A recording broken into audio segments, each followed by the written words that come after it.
entreprise Jangine Samake construction ale entreprise mini analendo malien de ni tungarange ulafiyali kama sojoko la e ma min be no I ka dugukolo b'i bolo I b'a fɛ k'a jɔ ka sɔrɔ I ma tɔɔrɔ I ma degun ni ka asɔrɔ la I jigi kɛ entreprise DSC construction ale a bɛ nimisi wasa ni ka o di ma dugukolo b'i bolo a plan bɔcogo o t'i kɔnɔ entreprise Jangine Samake construction bɛ so plan ni ka olu bɔ BTP u b'o kɛ o bɛ topographie ni ka o fɛnɛ kɛ o ta bannen dɛ e maa min bɛ yen nɔ ko so jɔlen bannen b'i bolo luwansew de b'a kɔnɔna la I tɛ fɛ I ni luwansew ka se ɲɔgɔn ma so sarako la o tuma la entreprise Jangine Samake construction bɛ taa I ka so luwansew minɛ ni ka n'a d'i ma fo I sigiyɔrɔ la ka sɔrɔ I ma gɛlɛya ni ka o sɔrɔ a la aw maa minnu fɛnɛ bɛ yen nɔ aw bɛ fɛ k'aw ka so k'a jɔ ka kɛ villa simple ye k'a kɛ étage duplex ye ka plan ɲɛnamaba bɔ a la entreprise Jangine Samake construction u nalen don o bɛɛ lajɛlen kama o tuma la sa aw bɛ ka mun de kɔnɔ n'a t'u ka nɛgɛjuru sira ni ka o banba 70 41 27 59 walima 66 23 18 58 u sigiyɔrɔ bɛnnen filɛ Moribabugu k'a gun station Orix yɛrɛ la coye entreprise Jangine Samake construction o tuma la olu ka laɲini tɛ fosi ye ka se ka maaw nimisi wasa sojɔ ɲuman ko la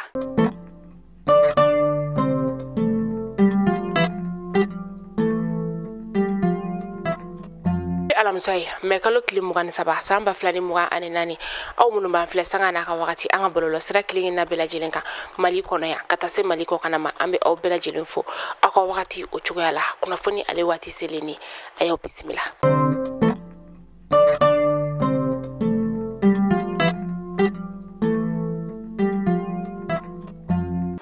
kunnafoni damdala bi an ka minisiriso min bɛ yen nɔ ni ale ɲɛsinnen bɛ kuranko koɲɛ olu ma a y'a yira k'a fɔ ko an ka cɛmancɛ fanga jamana ɲɛma n'o ye kolonɛli Asimi Goyita ye ko sini mɛ kalo tile 24 san 2024 ale kɔni bɛna an ka jamana ka centrale solaire ba ni ka o birigiden fɔlɔ ka o da sanankɔrɔbakaw olu fɛ yen nɔ centrale min yɛrɛ kɔni ni ale bɛ taa fo mégawatt 200 la bɔ an ka jamana ka musaka dɔw olu la ni ka olu don an ka kuran ani lakana koɲɛw olu la ni o dɔ bɛ tali kɛ sefa wari miliyari 220 o bɔɲɔgɔn o bɛna bɔ jamana ka musakaw olu la ka tila tuguni ni ka CNT fana sefa wari miliyari 4 o bɛna bɔ olu fana ka ca olu la min ni a bɛɛ bɛna don an ka jamana ka kuranko ani lakana koɲɛw olu la fɛn min ye présidence fana ta ye sefa wari miliyɔn 350 o bɛna bɔ olu fana ka tala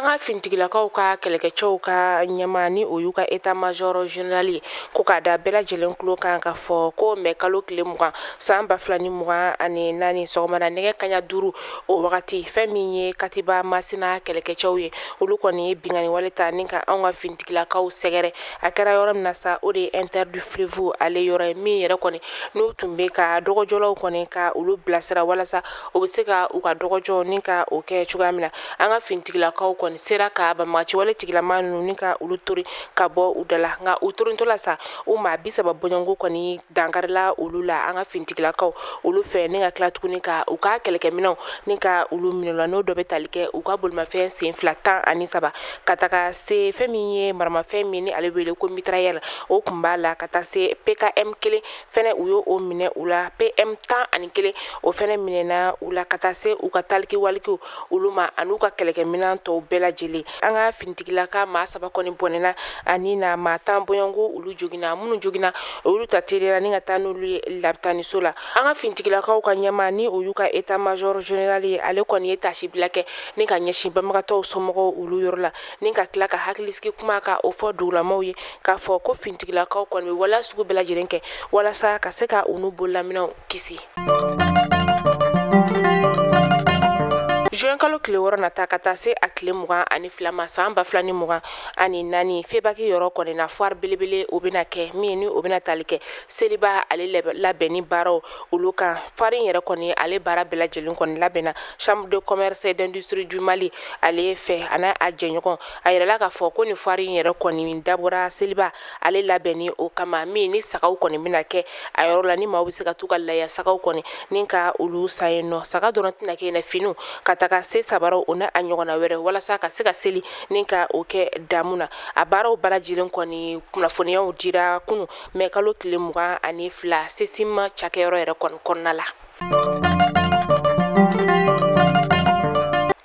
Ameta shotamani ka kunnafoniya olu kɔnɔna la jiko kɔni kɛra sababu ye ni ka maa dɔw kɔni ni ka olu se ɲɔgɔn ma n'o kɔni fana kɛra sababu ye ka maa fila ka olu bɔnɛ u ni na ka maa caman ni ka olu jogin a kɛra Burema Sidi Amar o yɔrɔ la o ye dire ye o lamini ye a seru ka fɔla sa ko ni maa fila ninnu kɔni selen ɲɔgɔn ma a tɔ yɛrɛ kɔni bɛɛ lajɛlen o juguyara kunu sɔgɔmadafɛla ni o bɛnna araba donya o ma Burema sifinakaw kɔni ye kunnafonidilaw ni ka olu wele ko walasa basigi bɛ se ka na cogoya min na u ka dugu o kɔnɔna la ka tila k'a laɲini jamana marabagaw fɛ k'u ka waleya sugu bɛɛ lajɛlen kɛ walasa yelen bɛ se ka sigi nin ko tɛmɛnen kan cogoya min na.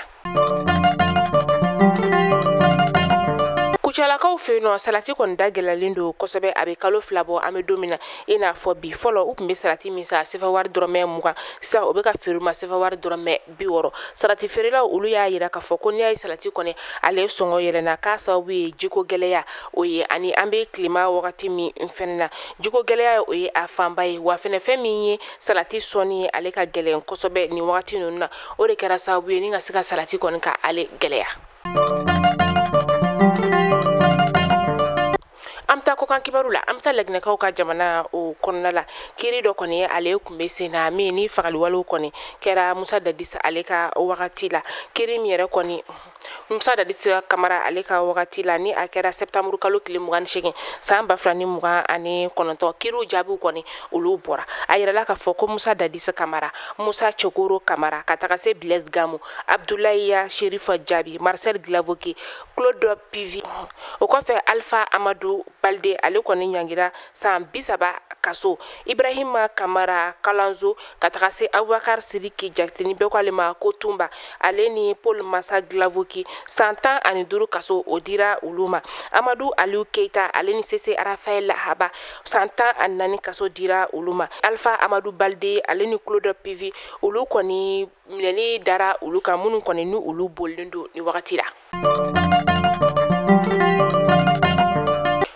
Burkina Faso kaw olu feno u ka dugulamaw kɔni bɔra ni ka u ka kɛlɛkɛcɛw ka kɛlɛkɛminan kuraw ni ka tɛgɛrɛ fɔ olu kunna kɛlɛkɛminan mun yɛrɛ kɔni ni a sanna Burkina Faso kaw yɛrɛ kunna wari o la n'u kɔni ye musakaw ka olu fara ɲɔgɔn kan walasa ka se ka u ka jamana marabagaw ni ka olu dɛmɛ.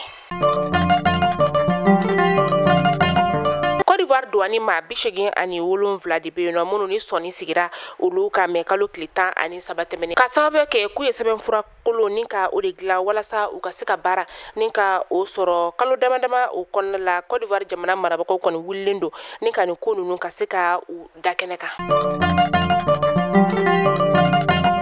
Gabonaw ka jamana ɲɛma ale bɛna a ka bɔli ko fɔlɔ ni ka o kɛ Faransi jamana o kɔnɔna la mɛ kalo tile 28 ka taa kuncɛ juin kalo tile 2 o la ni o ye Brice Clotaire Oligui Nguema ye ale kɔni bɛna taa Faransi a n'a ka minisiri caman min ni a ka sɔrɔ minisiri fana kɔni bɛ a la a ka nin tali kɔni bɛna tali kɛ baaraɲɔgɔnya sira o fɛ n'a bɛna bisimila Faransi jamana ɲɛma fɛ ni o ye Emmanuel Macron ye. Mali kunnafoni jabaran najabo aw kulo garzɛ kɛra nin kunnafoni damana ne bi ni k'a da kelenkelenna bɛɛ lajɛlen kulo kan ni ala m'an ka jɔnya joona an bɛ ɲɔgɔn sɔrɔ donna nataw la kunnafoni kuraw olu kɛnɛ kan alasa ala ka basigi ala k'o lana an ka jamana kɔnɔna la ala ka bɛn ani kelenya ni ka o sabati jamana fan 14 bɛɛ lajɛlen kɔnɔna la aw k'an bɛn donna nataw la kunnafoni kuraw olu kɛnɛ kan.